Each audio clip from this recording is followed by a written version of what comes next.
Buenos días, amada iglesia. Hoy vamos a hablar del sufrimiento. La idea central es la bondad de Dios en nuestro sufrimiento. Pero no solo vamos a hablar, yo les voy a poner a sufrir por mi acento americano. Entonces esfuércense esta mañana y perseveren, amén. Vamos a explorar el libro de Job y vamos a hablar de 4 verdades que son un poco difíciles de aceptar, pero son indispensables para poder perseverar en la aflicción en una manera que aumente nuestra confianza en la compasión y misericordia del Señor. Necesitamos fe en tiempos de dolor porque es fácil no estar de acuerdo con Dios en lo que Él está haciendo en nuestras vidas. Job está en la página 500.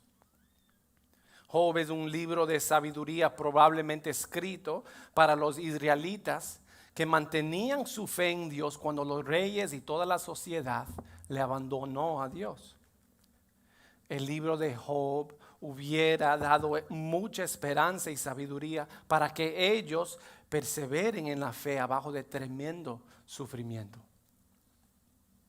Antes de empezar a leer el libro de Job, ¿saben que Santiago habla de Job?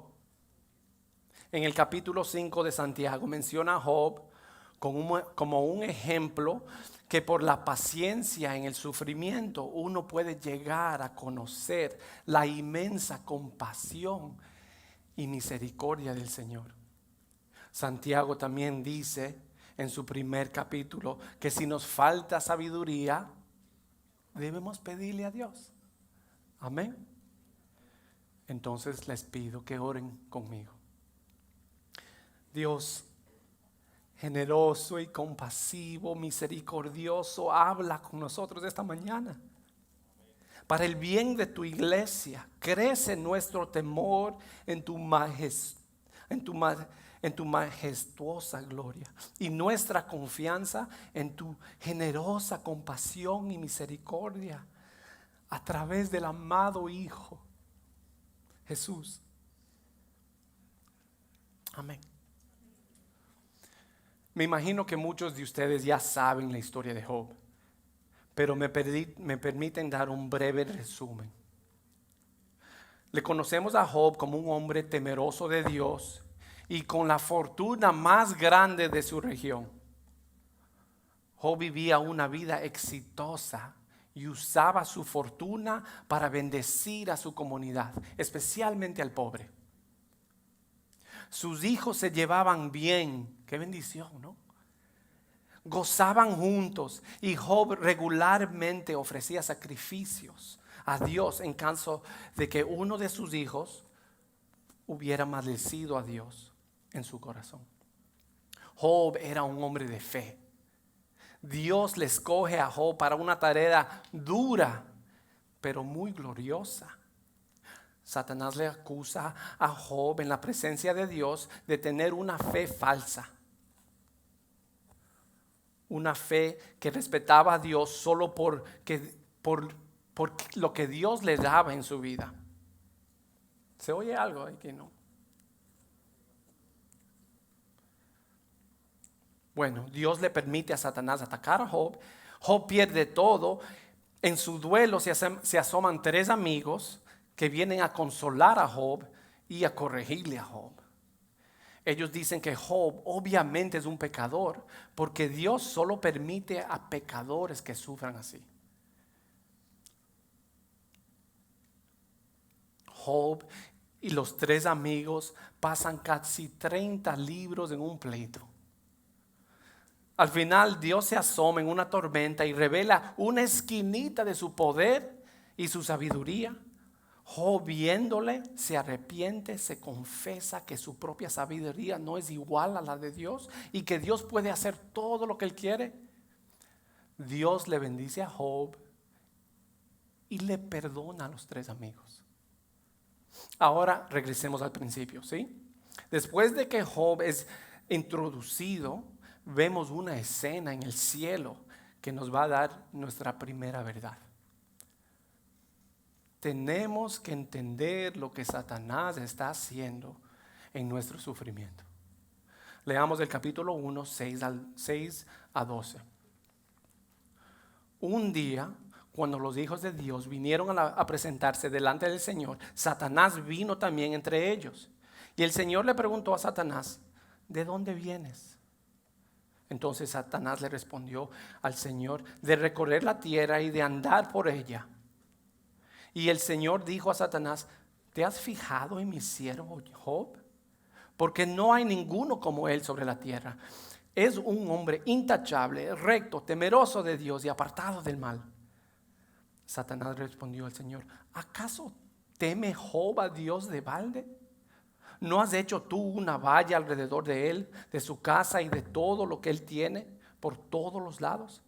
Has bendecido el trabajo de sus manos y sus posesiones has aumentado en la tierra. Pero extiende ahora tu mano y toca todo lo que él tiene y verás si no te maldice en tu cara.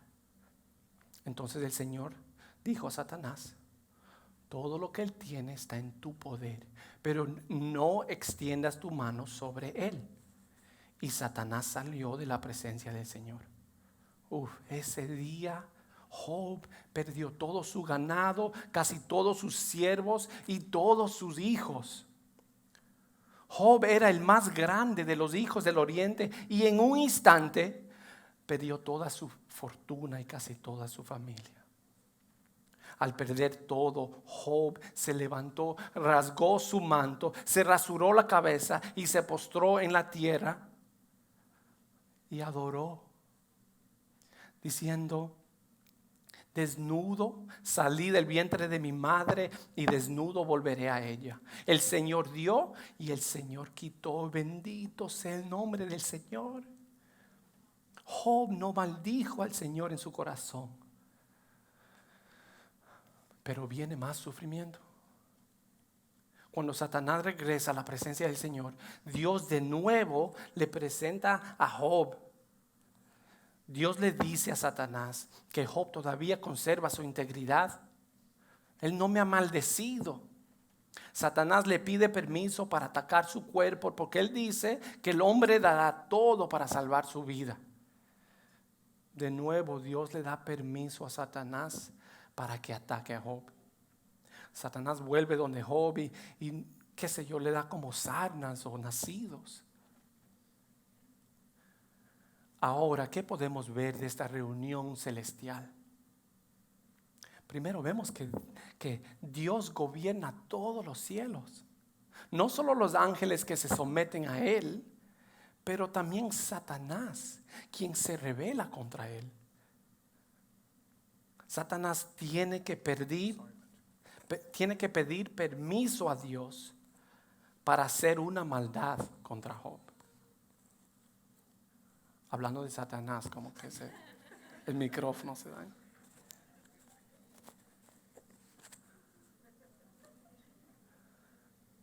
Mejor me hubiera rasurado y ya estoy. Bueno, no solo todos los ángeles que se someten a él, pero Satanás también. Satanás tiene que pedir permiso a Dios para hacer una maldad contra Job.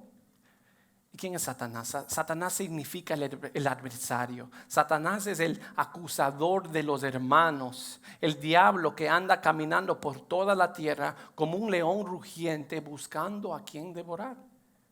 Jesús dice del diablo que él habla mentiras porque mentir es su naturaleza. Satanás es el padre de las mentiras.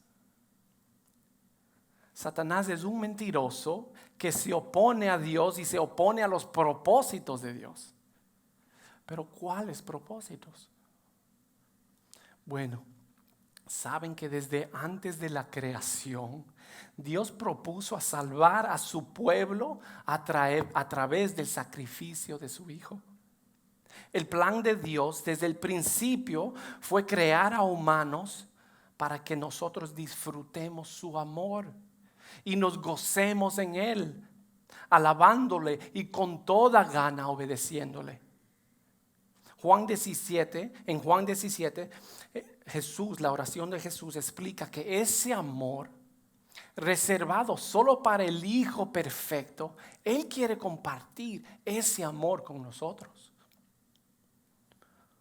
No, Satanás se opone a ese propósito de Dios de intimarse tan cercamente con nosotros. Él quiere que Job le maldiga a Dios para comprobar que los humanos no se merecen el amor de Dios. ¿Y por qué Satanás cree que nosotros no nos merecemos ese amor? En Job, más de 10 veces el hombre es asociado con polvo y cenizas. Después de que Job sufre la devastación de su vida, Job prácticamente vive en las cenizas, cual era donde quemaban la basura fuera de la ciudad. Y cuando sus amigos le encuentran a Job sentado en las cenizas, ¿qué hacen ellos? Cogen cenizas y se tiran en la cabeza y se sientan en el piso con él. El Salmo 103 dice: el Señor se compadece de los que le temen, porque Él sabe de qué estamos hechos. Él se acuerda que solo somos polvo. Nosotros solo somos polvo. De polvo fuimos creados y nuestro cuerpo a polvo regresará. Pero si eso no fuera suficiente, Job nos asocia a los humanos también a gusanos. Job 25:6 dice que el Señor no se admira de los ángeles, cuanto menos del hombre, que es una larva, y el Hijo del Hombre, que es un gusano. ¿Saben que durante 24 horas una persona pierde casi 5,000 millones de células de su piel? ¿Y esas células en qué se convierten? En polvo. ¿Te das cuenta lo que somos? Somos seres temporales que van decayendo cada minuto.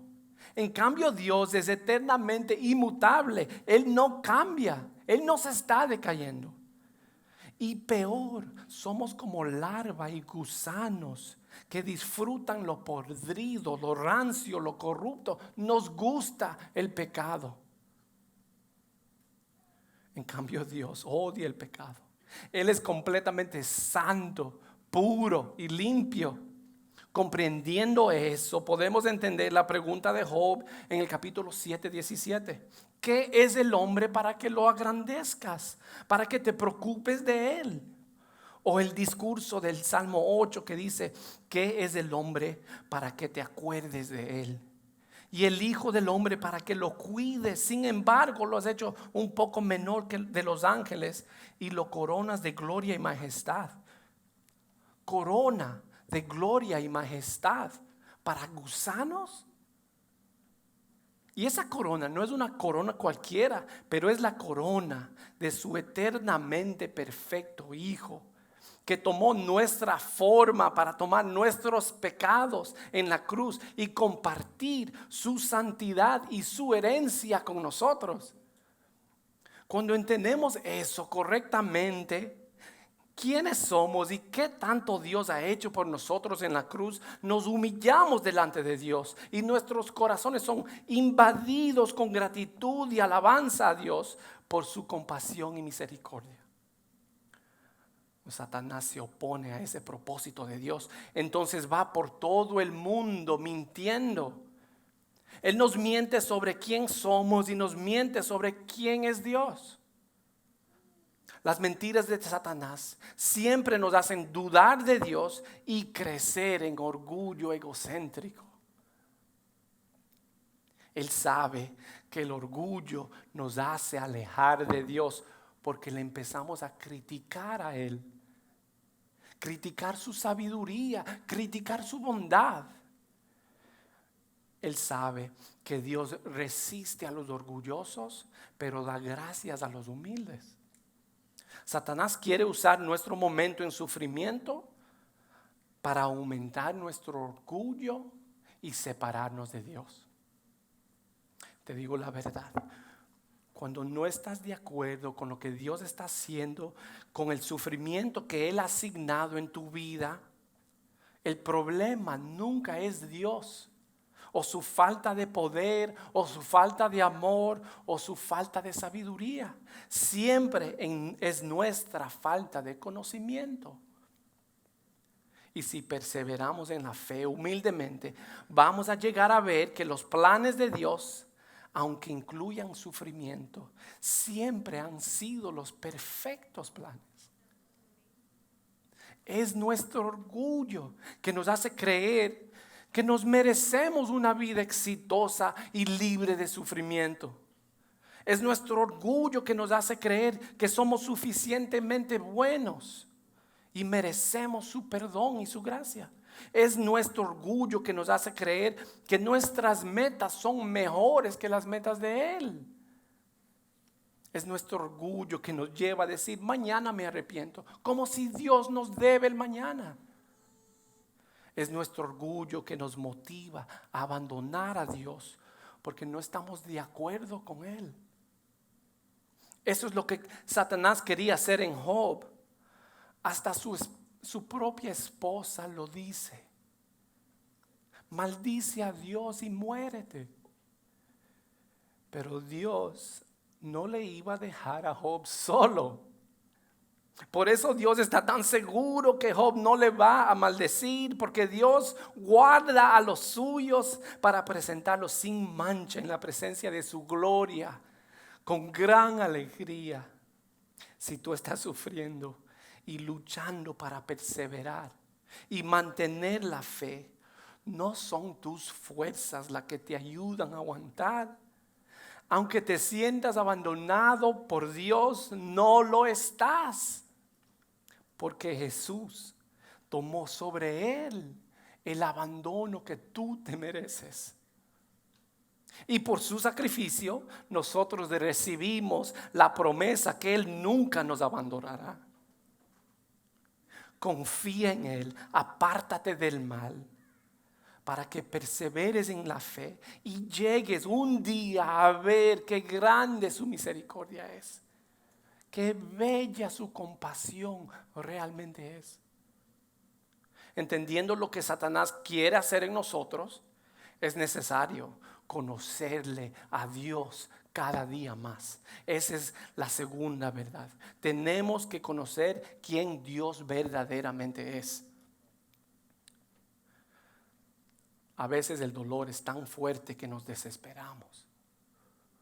Job en su sufrimiento llega hasta pensar que la muerte es mejor que permanecer en el dolor. En el capítulo 3, Job se desahoga y dice, ¿por qué no morí al nacer? O expiré al salir del vientre. Oyen lo que está diciendo. En el capítulo 7, Dios dice, mi alma pues escoge la asfixia, la muerte en lugar de mis dolores. ¿Has pasado por aflicciones tan duras que te hacen desear la muerte en vez de la vida? Pues no estás solo. Moisés le pide a Dios que le mate en Números 11:14.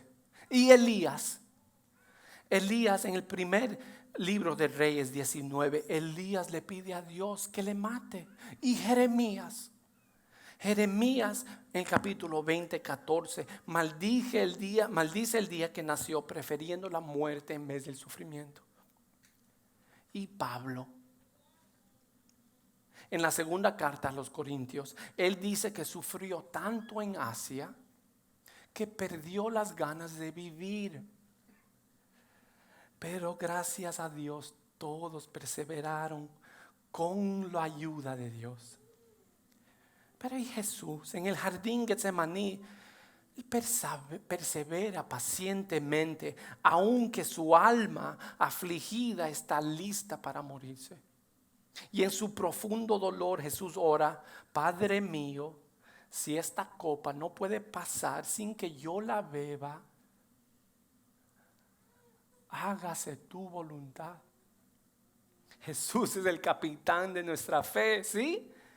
por su obediencia, yo puedo recibir el perdón. Tú puedes recibir el perdón de todos los pecados pasados, todos los de hoy, todos los futuros, porque Él, a debajo de dolor más intenso de la historia, Él perseveró.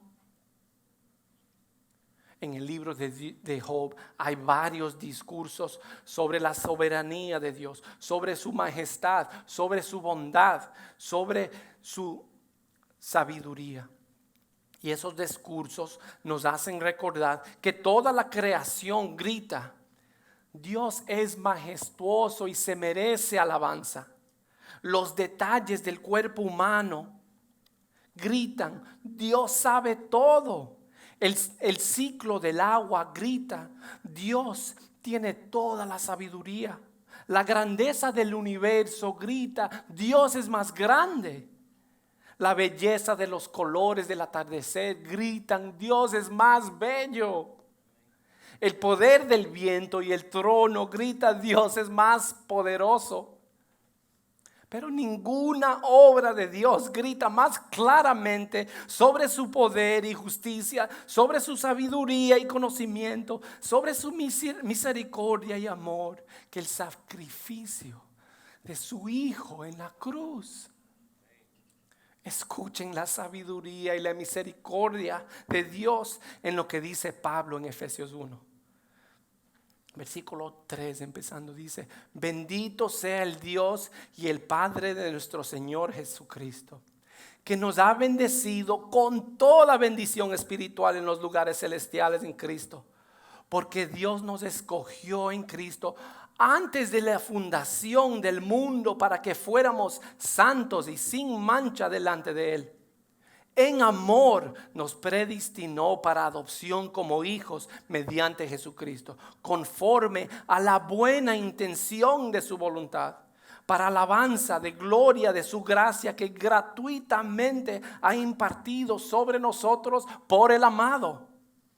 En Él tenemos redención mediante su sangre, el perdón de nuestros pecados según las riquezas de su gracia, que Él ha hecho abundar para nosotros en toda sabiduría y discernimiento. Nos dio a conocer el misterio de su voluntad, según la buena intención que Él propuso en Cristo, en su plan para el cumplimiento de los tiempos, de reunir todas las cosas en Cristo, tanto como las del cielo como las de la tierra. La obra de Jesús en la cruz grita que Él usa su poder y su sabiduría para propósitos misericordiosos y bondadosos.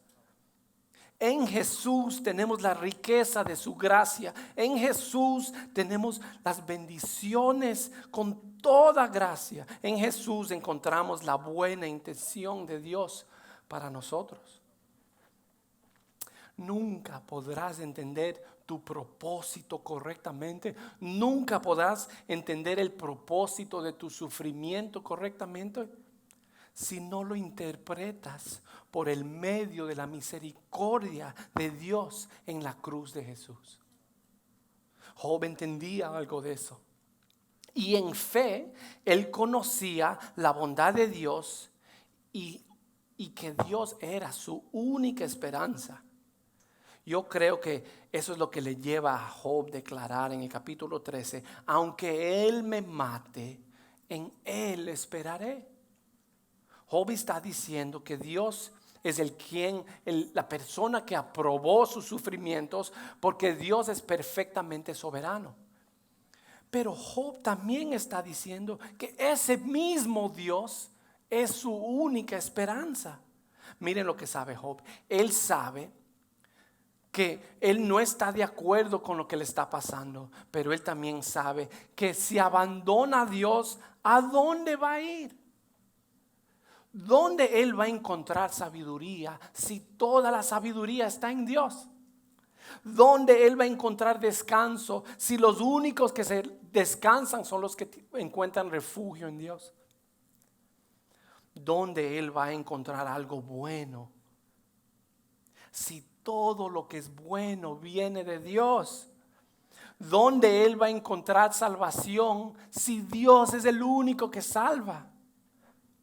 Por eso Él dice, aunque tú me estés matando, Dios, tú eres mi única esperanza, entonces espero en ti. La fe de Job es verdadera, amén. Él conoce a Dios. La fe de sus amigos es en lo mínimo mal informada y en lo peor falsa. Eso nos llega al tercer punto. Dios es la meta, no las bendiciones. Hay una canción buenísima que nos ayudaría a entender que la meta de nuestra fe no son las bendiciones que el Señor da, pero la meta es Él como persona, Él en relación. Él es nuestra meta y agradarle a Él y gozarnos en Él es nuestro propósito. Escuchen las palabras de esta canción. Mi meta es Dios mismo, no alegría, no paz, ni siquiera bendiciones, sino Él mismo. Él se encargará de guiarme a mi meta, no yo, Él. A todo costo, Dios mío, por el camino que tú escojas, no importa si el camino es oscuro, no importa si el costo sea grande. Dios mío, mi gloria aquí de día a día y en la gloria que viene, mi gran recompensa. Job sabía esa fe. Él anhelaba en su sufrimiento, él anhelaba la presencia del Señor. En el último capítulo 42, después que Dios se revela a Job, Job se postra antes de Dios y confiesa: yo sé que tú puedes hacer todas las cosas y ninguno de tus propósitos pueden ser frustrados. Por tanto, he declarado lo que no comprendía, cosas demasiado maravillosas para mí que yo no sabía. He sabido de ti en oído, pero ahora mis ojos te ven. Por eso me humillo y me arrepiento en polvo y cenizas. Job llegó a ver que cuando él estaba sufriendo y no estaba de acuerdo con Dios, el problema no era Dios. Job reconoce que Dios no le falló en su soberanía, en su justicia o en su amor. Job perseveró y pudo ver la inmensa compasión y misericordia del Señor. Pero los amigos de Job no tenían esa fe. Ellos estaban seguros de que los únicos que sufren son los pecadores. Ellos se miraban en el espejo y como no estaban sufriendo, ellos estaban seguros que eran buenos y se merecían esas bendiciones. Ellos no podían aceptar la realidad que Dios es suficiente soberano para afligir a uno que sea justo. Imagínense en las implicaciones de esa teología y la escuchamos ahora. ¿Cómo Dios puede castigar a personas inocentes? Bueno, dos respuestas. Solo ha existido una persona inocente. Y si Él no hubiera sido castigado por nuestros pecados, nadie tuviera la esperanza de ser salvo. ¿Con qué fe te identificas? ¿Con la fe que dice, mi meta es Dios? ¿O con la fe que dice, Dios es el que me ayuda a alcanzar mis metas en esta vida? Ten cuidado. Examínate, porque este segundo tipo de fe en lo mínimo es más mal informado y en lo peor es falso. Esa segunda fe no aguantará el sufrimiento y no llegará a ver lo compasivo y misericordioso que Dios verdaderamente es. Si te encuentras en esa fe, confiésalo antes de Él. Reconoce lo que tus pecados se merecen y confía en lo que Jesús ha hecho por ti en la cruz. Arrepiéntete, pon tu fe en Jesús, recibe reconciliación y vive una vida que grita: reconcíliense al misericordioso Dios. Aquí vamos acabando con el último punto. Bienaventurado es el que sufre. En el capítulo 42, después de que Dios se presenta a Job y Job se arrepiente y reconoce cómo su fe ha crecido al conocer a Dios más íntimamente, Dios se revela con los amigos y les dice que ellos deben llevar 14 animales y hacer un sacrificio delante de Job para que Job ore por ellos y que la ira de Dios no le destruya. En el final del libro de Job podemos ver 3 maneras que confirman que bienaventurado es el que sufre y mantiene su fe en Dios. Primero, el sufrimiento perfecciona la fe de Job.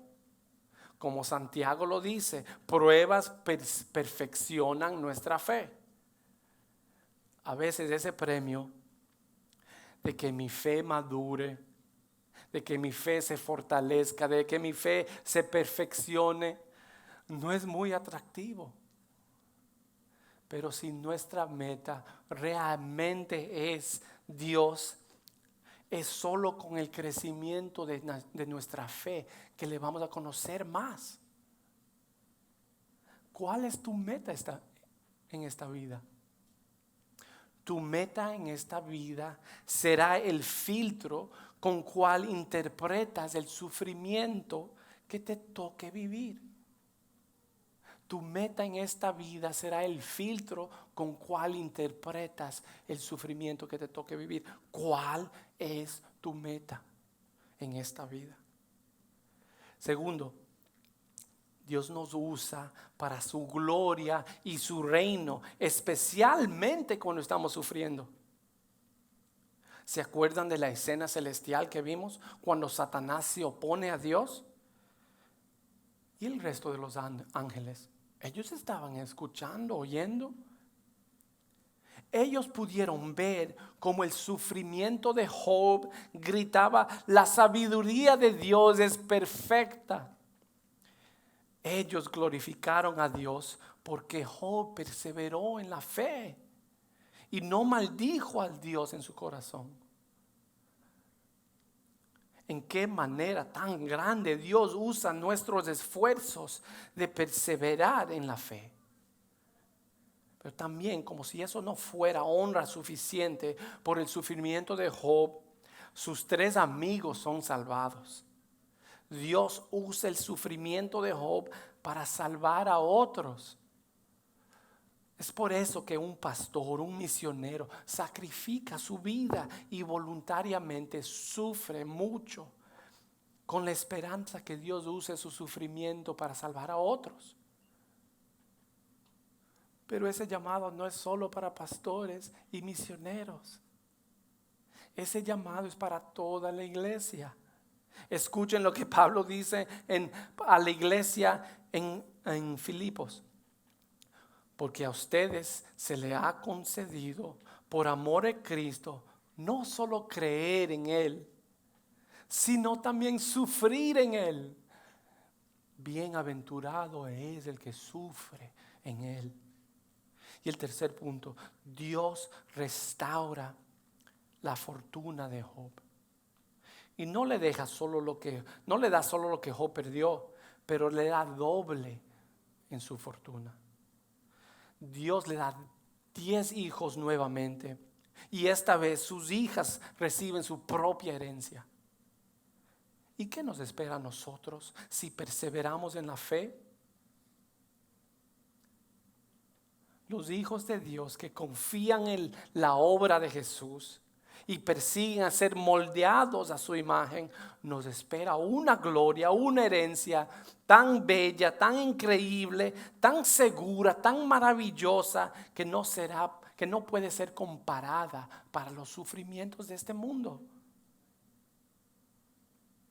Yo creo que Job es una sombra, un preanuncio del hombre justo, Jesús, que sufre sin culpa propia, y su sufrimiento resulta en máxima gloria al Padre y rescata a gusanos como yo. Y si Él escogió una vida de sufrimiento para Él mismo, como la manera más poderosa de revelar su gloria, yo quiero imitarle a Él. ¿Tú quieres imitarle a Él? Entonces yo no debo sorprenderme cuando me toque sufrir. Hasta debo intencionalmente sacrificarme y sufrir para la gloria de Dios y para otros. Amén. Oren conmigo. Dios, qué bueno que eres. Y qué mal que ven nuestros ojos. Qué paciente que eres con gusanos y polvo. Humíllanos, Dios, para ver tu gloria verdaderamente. Humíllanos, Dios, para ver el propósito de nuestras vidas. Humíllanos, Dios, para ver, para entender cuál es nuestra meta.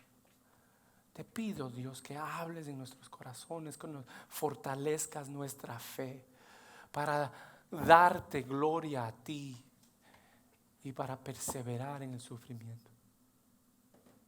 En tu nombre, Jesús. Amén.